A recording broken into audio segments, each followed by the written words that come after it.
아주 오랫동안 몇 달, 몇 년씩 아프던 부위가 그런 덩어리를 땅 깨고 나면 즉시 좋아집니다. 0. 몇 초 사이로 안 아프네요 이렇게 되는 거예요.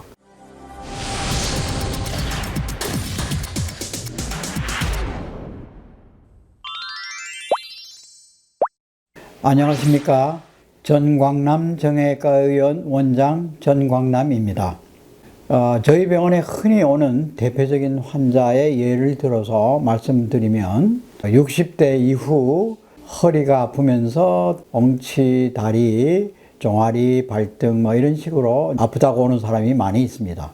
그런 사람들을 이제 자세히 얘기해 보면 이때까지 모든 치료, 즉 허리 꽁지뼈 주사 그 외에 심지어 수술까지도 하고 오신 분인데 그래도 통증이 없어지지 않아서 온 케이스들이 거의 대부분입니다. 그러면 왜 이런 일이 생길까요? 수술까지 했다면 다 통증이 사라지는 걸로 생각을 하는데 실제로는 그렇지가 않습니다. 이것은 허리뿐만 아니라 엉치, 종아리, 대퇴부까지 오는 그 부위에 덩어리가 있기 때문입니다. 이 덩어리를 깨지 않고 허리만 치료했을 경우, 그러니까 어떤 치료를 하더라도 수술까지 포함입니다. 하더라도 다리의 통증이 없어지지 않아서 온다면 이 환자는 틀림없는 만성 통증에 들어갑니다. 그럼 만성 통증을 일으키는 원인은 덩어리라고 말씀드렸고요. 오늘은 덩어리에 대해서 말씀드리고자 합니다. 덩어리는 있으면 왜 아플까요? 덩어리가 있으면 그 덩어리 속에 신경과 혈관이 지나가기 때문에 혈관이 눌리면 시리고 신경이 눌리면 통증이 오게 되는 겁니다. 나중에 자세하게 모델을 보면서 또 말씀을 드리겠습니다. 통증을 일으키는 덩어리가 과연 무엇인가? 라는 질문을 저는 많이 듣고 있습니다. 덩어리가 뭡니까? 항상 환자분들은 궁금해해요. 그런데 그 덩어리는 우리 신체 구조가 딱딱하게 굳어진 겁니다. 그러면 초기에는 딱딱하게 굳어진 것만 있고요. 말기에 가면은 딱딱한 덩어리 외에 덩어리 자체가 변성이 와서 덩어리가 다른 조직으로 바뀌어 버리는 겁니다. 이런 경우에는 잘 낫질 않아요. 우리 암도 말기가 되면 치료하기 어렵듯이 덩어리도 오래돼서 심해지면 조직의 변성이 오기 때문에 원래 조직으로 돌아가질 못해요.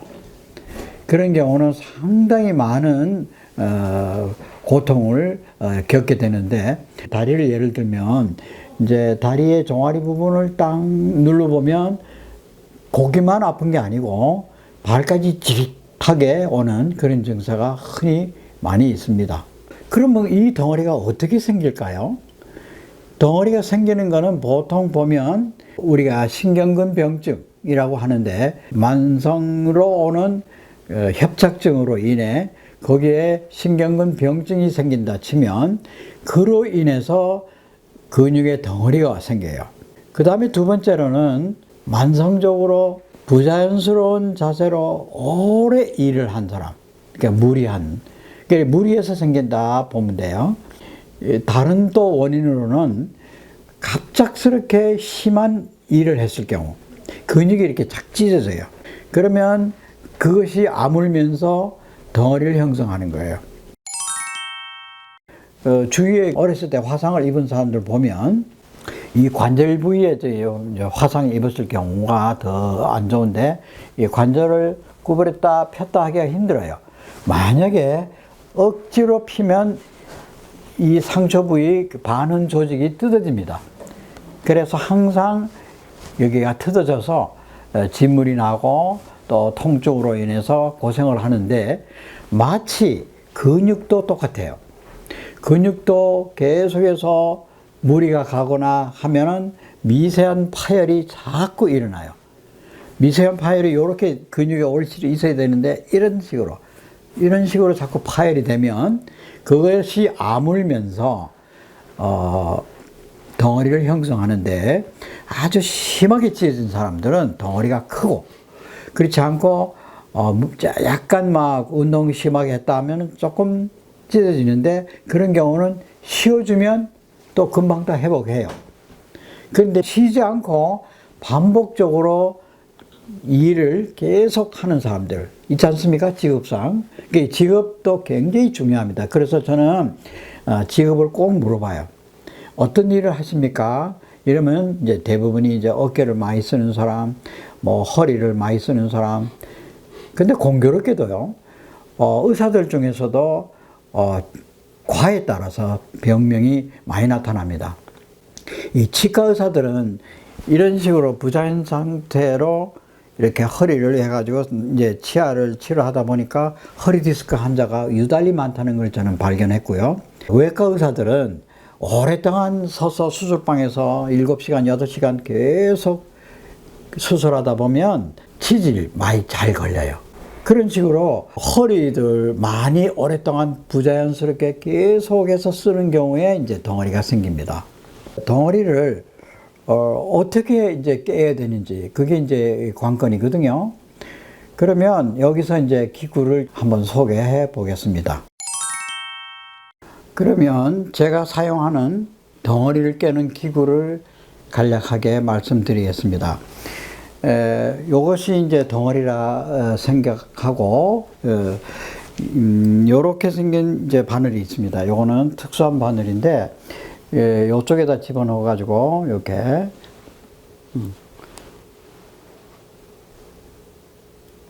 자, 요거를, 요런 바늘을 요렇게 해서 여기다 이제 바늘을, 덩어리를 깨러 들어가는 거예요. 이렇게 해서 쭉 이렇게 방향을 달리하면서, 예, 요렇게 이제 치료하는 방법이 있고요.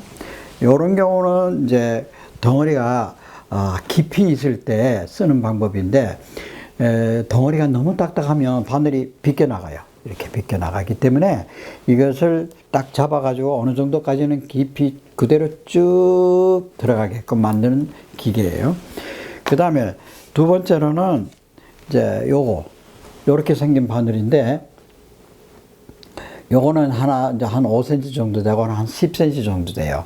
요거는 주로 허리에서 또 엉치 같이 아주 깊이 덩어리가 있을 때, 그럼 예를 들어서 그 엉치가 이렇게 있을 때 요 밑에까지 이것이 들어가야 되니까요. 이렇게 쭉 들어가야 됩니다. 이렇게 완전히 들어가려면 이 정도 길이는 돼야 돼요. 그리고 중간에서 이게 휘지 않도록 어느 정도 강도가 있어요. 그래야지 이 덩어리를 깰 수가 있는 거예요. 그 다음에 요거는 요거보다 좀 작은 경우. 그 다음에 이제 요것이 미국에서 만들어 갖고 온 건데, 이게 자동으로 이 덩어리를 깨는데, 덩어리가 너무 큰 경우, 덩어리가 너무 많아서 덩어리가 어느 세월에 다 깰지 모를 정도로 이렇게 많이 심한 경우는 이걸로 치료합니다. 이렇게 연속적으로 1초에 2번 정도 왔다 갔다 하는 바늘이에요. 이걸로 이렇게 하면 이제 덩어리가 이제 깨지는 거예요.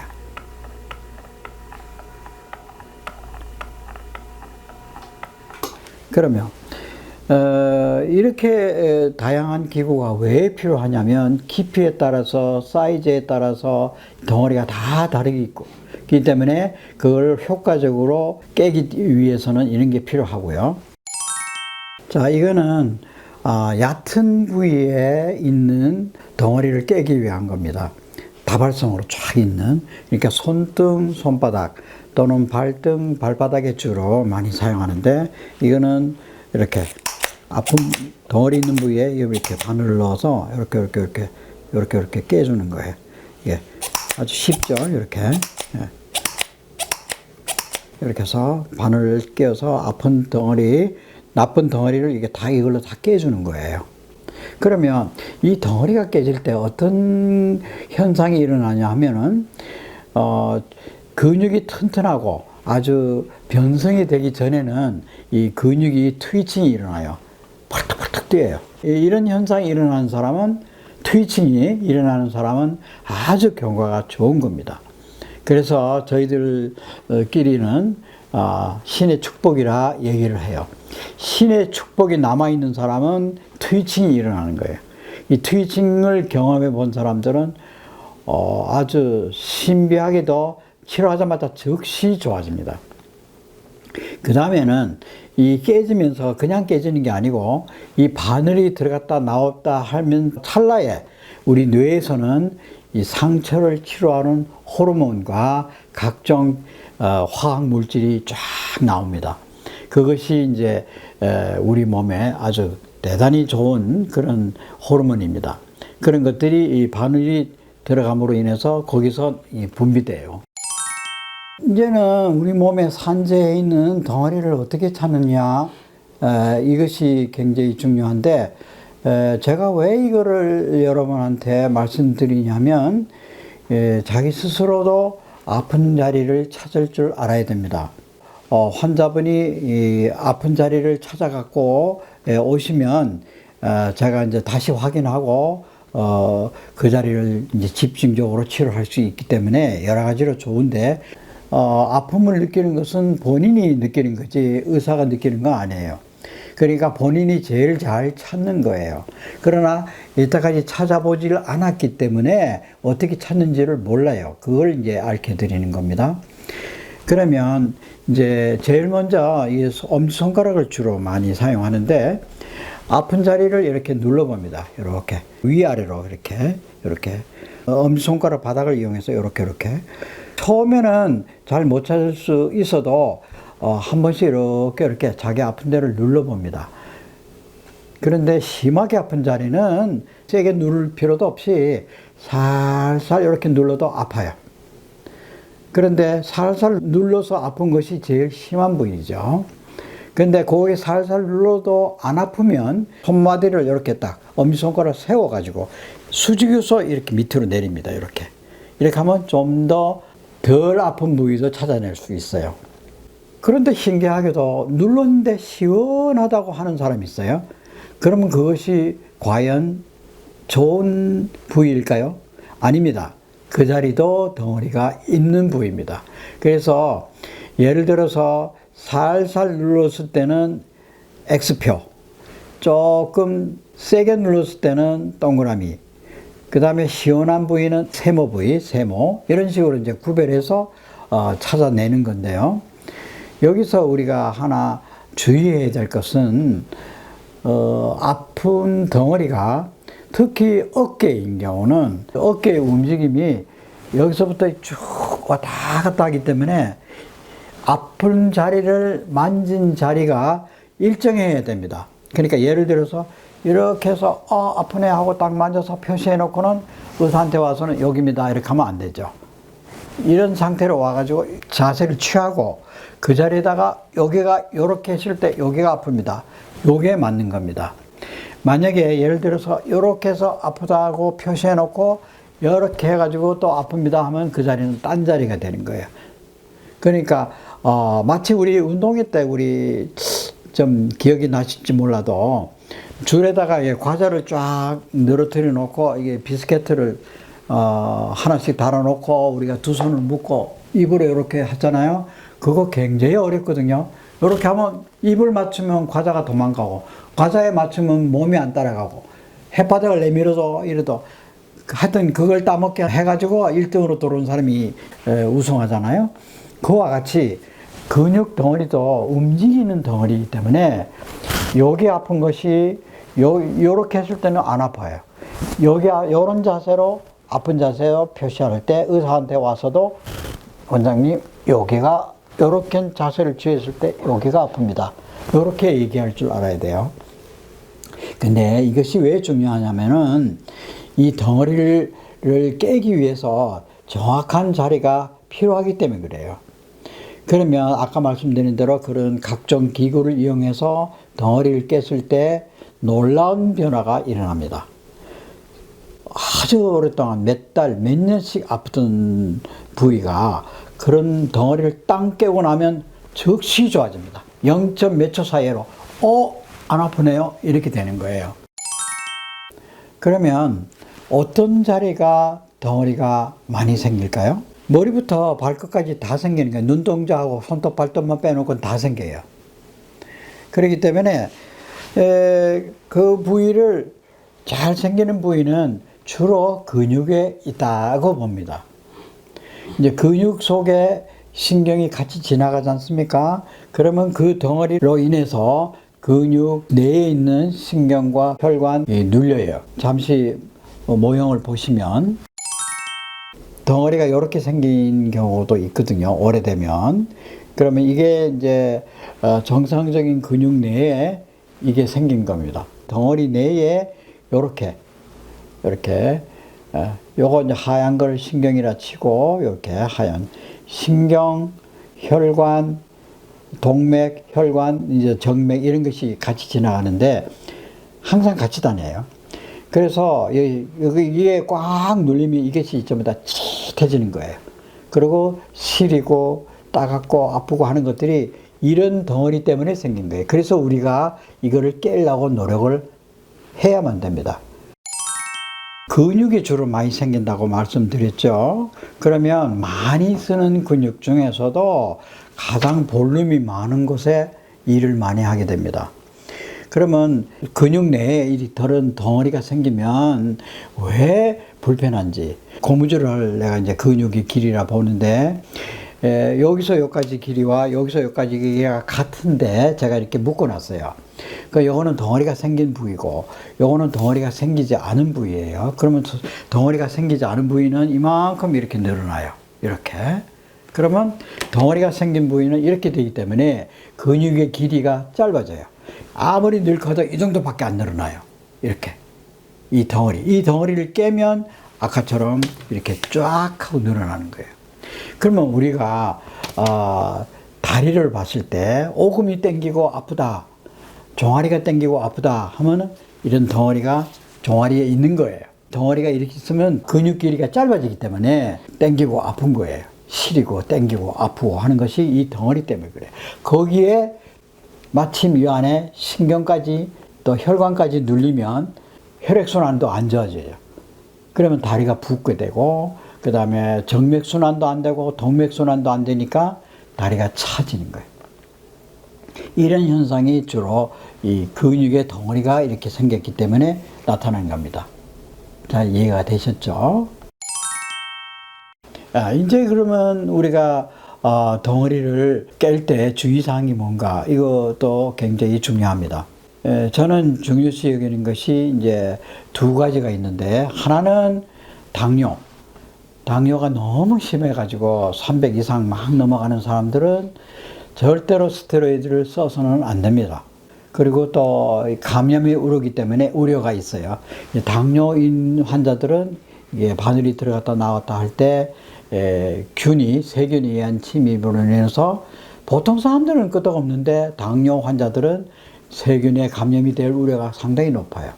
그래서 될 수 있는 한 당을 컨트롤해서 낮춰가지고 시술을 합니다. 첫째.